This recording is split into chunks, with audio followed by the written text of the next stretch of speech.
திராவிட முன்னேற்றக் கழகத்தின் தலைவரும் தமிழக முதல்வருமான ஸ்டாலின் அவர்கள் நீதிமன்றத்தின் உத்தரவினால் தற்பொழுது அதிர்ச்சியில் இருக்கிறார்.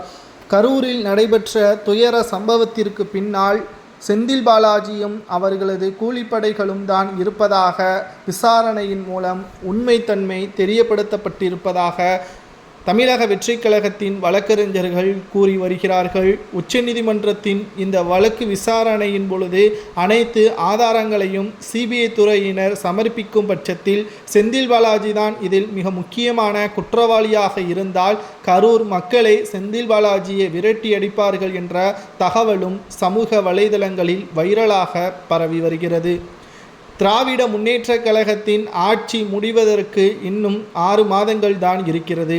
4 ஆண்டுகளில் மக்களுக்கு நல்லது செய்திருந்தால் இன்றைக்கு விஜயாக இருக்கட்டும் அல்லது வேறு கட்சியாக இருக்கட்டும் திமுகவிற்கு போட்டியாக வந்திருக்க முடியாது. ஏனென்றால் மக்களுக்கு திமுக நல்லது செய்திருக்கிறது என்பதை நம்மால் கூற முடியும்.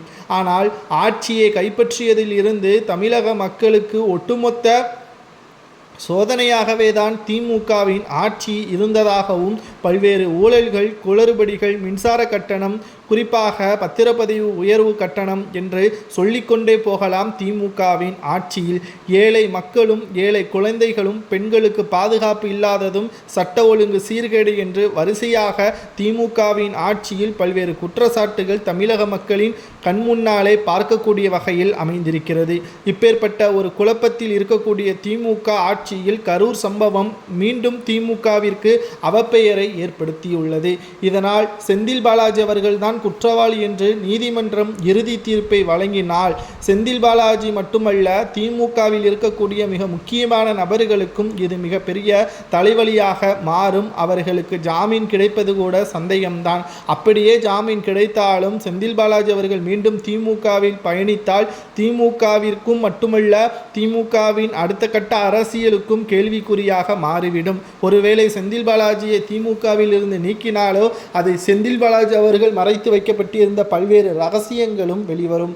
அப்படி இருந்தாலும் திமுகவிற்கு அது பேராபத்து தான் என்ற தகவலையும் நம்மால் பார்க்க முடிகிறது. தற்பொழுது என்ன செய்வதென்று தெரியாமல் நீதிமன்ற பிடியில் இருக்கிறது திமுக. செந்தில் பாலாஜி அவர்களால் அரசியலில் கேள்விக்குறியாக ஸ்டாலினும் உதயநிதியும் இருப்பதாக அரசியல் வட்டாரங்களிலும் சமூக வலைதளங்களிலும் நம்மால் பார்க்க முடிகிறது. இதை பற்றி உங்களது கருத்துக்களை சமூக வலைதளங்களில் திமுக ஆட்சி எப்படி இருக்கிறது என்பதையும், செந்தில் பாலாஜி தான் குற்றவாளியாக இருந்தால் என்ன தண்டனை கொடுக்கலாம் என்பதையும் மறக்காம கமெண்ட் வாயிலாக கூறுங்கள்.